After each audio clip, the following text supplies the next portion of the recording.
ඉතින් ඔයත් ස්මාර්ට්ෆෝන්ස් වලට ආදරය කරන කෙනෙක් නම් මේ වෙද්දි Samsung Galaxy S24 Ultra ගැන එක වීඩියෝ එකක් හරි බලලා ඇති.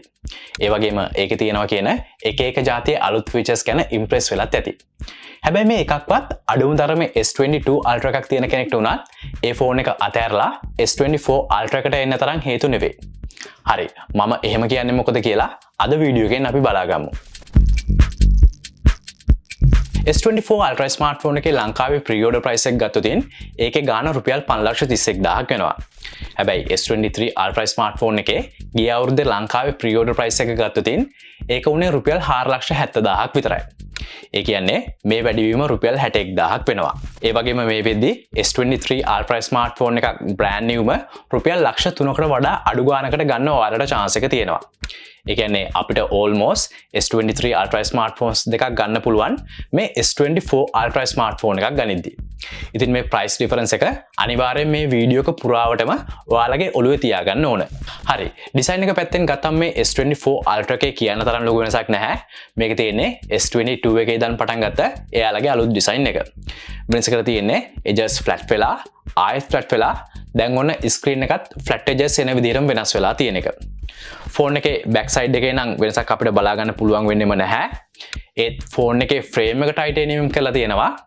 හැබැයි එහෙම කරලා තියෙන්නේ ඇයි කියලා හොයන්න යන්න නම් එපා. මං කියන්නේ එපා ඉතින්. හරි. මම කියවනේ කලින් මේකත් එක්ක ඇවිත් තියෙන ඩිස්ප්ලේ එක ෆ්ලැට් කියලා.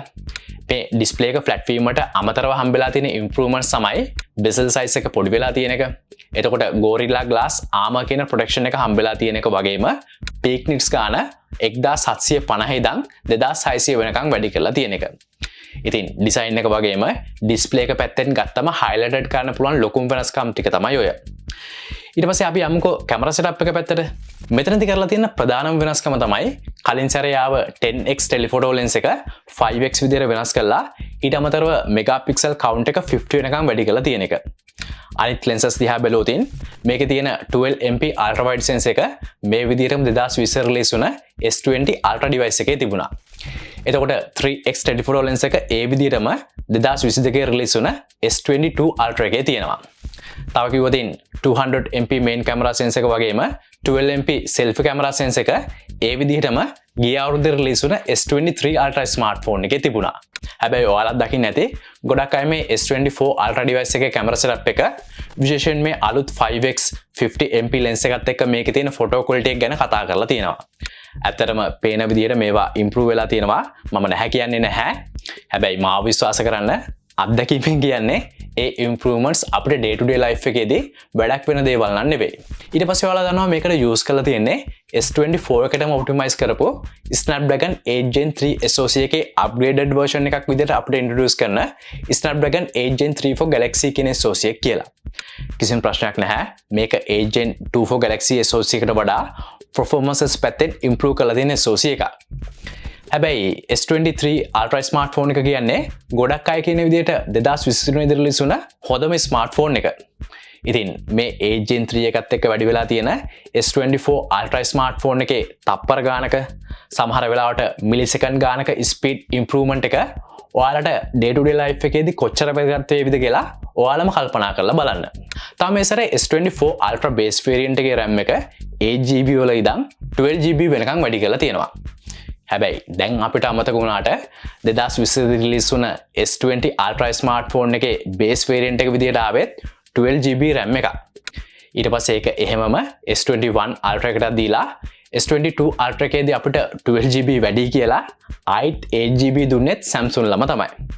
ඉතින් ඔන්න ආයිත් මේ සැරේ 12GB දීලා තියෙනවා. ඒකත් හරියට නිකන් අර ලංකාවේ බඩුවල ගාන ගවර්න්මන්ට් එකෙන්ම වැඩි කරලා ආයෙත් නිකන් අපි වැඩි කරා වගේ එයාලම අඩු කරලා මෙන්න අපි අඩු කරා කියලා කියනවා වගේ දෙයක් තමයි. ඒ වගේම battery and charging setup එක පැත්තෙන් ගත්තමත් අපිට කිසිම වෙනසක් බලා ගන්න නැහැ. ඒවා 2020 ආපු විදියට එහෙමම වෙනස් කරන්නේ නැතිවම තියෙනවා. මෙතනදී අනිවාර්යෙන් 2020ට සාපේක්ෂව battery efficiency එක පැත්තෙන් improvement එකක් හම්බෙලා ඇති. ඒත් ගිය අවුරුද්දේ S23 එකට සාපේක්ෂව නම් තියෙන පුළුවන් වෙන්නේ පොඩි වෙනසයි. මොකද SoC එක පැත්තෙන් 8 Gen 3 SoC එක වගේම 8 Gen 2 කියන SoCs දෙකම බේස් වෙන්නේ 4 nanometer fabrication process එකකට නිසා. ඉතින් දැන් අපි කතා කරපු hardware comparisons එක බලද්දී ඔයාලට තේරෙනවා ඇති මේ S24 Ultra smartphone එක කියන්නේ S22 Ultra එක වගේම S23 Ultra smartphones දෙකත් එක්ක බලද්දී ලොකුවට improvements හම්බෙලා තියෙන smartphone එකක් නෙවෙයි කියලා. ඇත්තටම මේක Samsung වලට විතරක් අදාළ දෙයක්ුත් නෙවෙයි. මොකද iPhone 15 Pro Max එක ගත්තත් ඒකත් එයාලගේ කලින් smartphone එකත් එක්ක බලද්දී මහ ලොකු upgrade එකක් නෙවෙයි නිසා. එක අතකට මෙහෙමයි. අපි දන්නවා 2010 ඉඳන් 2020 වගේ වෙනකන් අවුරුදු 10 11 ගත්තොත් ස්මාර්ට්ෆෝන් එකක් කියන දේ ගොඩක්ම ඉම්ප්‍රූව් වුණා කියලා. දැන් මේ ස්මාර්ට්ෆෝන්ස් වල ඉම්ප්‍රූව්මන්ට්ස් කියන දේ නිකන් සැචුරේටඩ් පොයින්ට් එකකට ඇවිල්ලා තියෙනවා. ඉතින් ඕක ස්මාර්ට්ෆෝන්ස් මැනුෆැක්චරින් කරන කට්ටියක් දන්නවා. අන්න ඒ නිසා තමයි Apple ලට එයාලගේ iPhone 15 Pro Max එක සෙල් කරගන්න titanium build එක, එතකොට Type C port එක වගේ දේවල් ඉස්සරහට දාන්න වෙන්නේ. ඉතින් ඒ වගේම මේ සැරේ Samsung ඉස්සරහට දාන්නේ එයාලගේ මේ AI is coming කියන tagline එක. ඒක මේ කාලේට හොඳටම ගැලපෙන tagline එකක්. මොකද අපි දන්නවා ඉස්සරහට අපිට AI කියන දේ ගොඩක් අත්‍යවශ්‍යම සාධකයක්. ඒ නිසා අපි හැමෝම මේ AI එක්ක අපේ වැඩේ ඉස්සරහට කරගෙන යන්නේ කොහොමද කියලා හොයන ගමන් ඉන්න නිසා. මේ S24 series එකේ දැන්ටමත් ගොඩක් popular වෙලා තියෙන AI related feature එකක් තමයි මේ circle to search කියන feature එක. සරලවම කිව්වොතින් මේකෙදි වෙන්නේ අපේ ස්ක්‍රීන් එකේ appear වෙන ඕනම දෙයක් උඩ අපි circle එකක් ඇන්දම ඒක ඉන්ටර්නෙට් එකේ search වෙලා ඒ ගැන විස්තර අපිට කියන එක. හැබැයි වැඩේ කියන්නේ මේ රවුම අදින එක අලුත් වැඩක් වුණාට මේක අලුත් feature එකක් නන් නෙවෙයි. මොකද අපිට අපේ දැන් තියෙන ඕනම ෆෝන් එකකට Google Lens app එක download කරගෙන තියෙනවා නම් අපිට අවශ්‍ය දේ screenshot එකක් අරගෙන ඒක Google Lens වලින් open කරලා මේ වැඩේ මේ විදිහටම කරගන්න පුළුවන් නිසා. ඉතින් මෙතනදී S24 series එකේදී කරලා තියෙන්නේ අපි අර screenshot එකක් අරගෙන manually කරන වැඩේ කරන්න shortcut එකක් හදලා දෙන එක විතරයි. ඊට අමතරව මේ Galaxy AI ට පුළුවන් අපි ගන්න photos වල තියෙන objects move කරන්න, එතකොට අනවශ්‍ය objects erase කරන්න, තව backgrounds generate කරන්න එක වගේ දේවල්. එතකොට තාම සිංහල language එකට support කරන්නේ නැති වුණත් මෙයාට පුළුවන් live calls translate කරන්න, notes summarize කරන්න. එතකොට අපි meeting එකක audio එකක් record කරද්දී එක speaker ගේ voice එක අඳුනගෙන ඒවා වෙන වෙනම record කරගන්න එක වගේ දේවලුත්. කිසිම ප්‍රශ්නයක් නැහැ. මේවා ගොඩක් useful features. හැබැයි මේ ගොඩක් දේවල් අලුත් දේවල් නන් නෙවෙයි. මට පේන විදිහට Samsung මෙතනදී කරලා තියෙන්නේ අර අපි එක apps use කරලා වෙන වෙන තැන්වලදී කරගන්න දේවල් එක තැනකට ගෙනත් අපිට ලේසියෙන්ම කරගන්න chance එක හදලා දෙන එක. එතකොට මේ වැඩවලින් සමහර ඒවා මේ S24 Ultra phone එකේ locally කරගන්න පුළුවන්. හැබැයි සමහර features use කරන්න cloud එකත් එක්ක connect වෙන්න වෙනවා.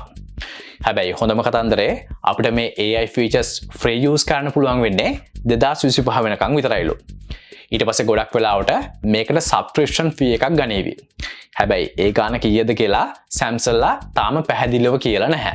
ඒ වගේම Samsung ලා කියන තව දෙයක් තමයි ඉස්සරහට මේ AI features S23 Ultra smartphone එකකට දෙනවා කියන එක. ඒ මොන කාලෙදද කියලා එයාලා හරියටම තාම කියන්නේ නැහැ. ඒකට හේතුව එහෙම time frame එකක් දුන්නම ඒක S24 lineup එකේ sales වලට බලපාන නිසා වෙන්න පුළුවන්. ඉතින් කියන්න තියෙන දේ තමයි අපි මේ impress වෙලා තියෙන මේ AI features ඉස්සරහා දවසක S23 Ultra smartphone එකටත් ඒවි.